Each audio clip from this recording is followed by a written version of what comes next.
तर मित्रांनो, good morning. आता मी पुण्याला आहे हे सगळ्यांना माहिती आहे, म्हणजे मी तिथनं आली पण आहे आता. पण माझे व्हिडिओज खूप लेट एडिट होतात आणि टाकले जातात. त्याचं कारण असं की मी खूप बिझी आहे. ओके, तर तिकडे गेली ना, मला हे स्किनला काय होतं काय माहिती, पण ना मला खूप इरिटेशन होऊन जातं एकदम. काय पाणी बदललं काय बदललं आय डोंट नो. सकाळी मस्तपैकी भाजी पोळी करून आवरून बिवरून मस्तपैकी शैतान बघितलं संध्याकाळी दिदी आल्यानंतर. आणि मग चरायला तर तुमचा बोका ऑलवेज रेडी असतो, म्हणजे फ्राईज खात होते. आणि मग त्यानंतर ना हा मूवी संपेपर्यंत मी थोडंसं वाट बघितली, पण दिदीला मला घराबाहेर काढलं आणि मला तिच्यासोबत जायचं होतं भाजी घ्यायला. आणि ती फक्त एकच भाजी घ्यायची होती, त्याकरता आम्ही आलेलो इकडे.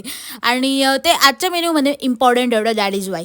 जाता जाता आम्हाला इतके सारे गणपती बाप्पा दिसले आणि त्यात मी दिदीचा व्हिडिओ घेतला. ती म्हणे मी चांगली आली नाही, मला परत घे. सो मी तिला परत घेतलं. आणि आज तुमचा बोका लईच खुश होता, कारण आज मी बनवणार होती पिझ्झा. ओके, आणि पिझ्झा बनवताना मी इतके कष्ट घेत होती की ना, हे जे पिझ्झा बेसचं पॅकेट आहे ते फाडताना माझं थोबाड बघा.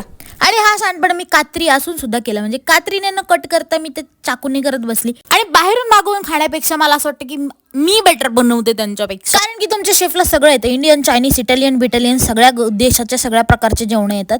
आणि मी खाताना ना नेहमी ऑलवेज माझं थोबाड जाळून घेते, कारण की ते रिच्युअल आहे भाई. आणि पहिला घास टाकताच तोंडात आणि चटका बसला आणि डायरेक्ट डोक्यात तबला वाजला. उशीर पण खूप झाला होता आणि उद्या लवकर निघायचं होतं, तरी सुद्धा मी रात्री गाणे बघत वाईप करत बसली होती एकटीच.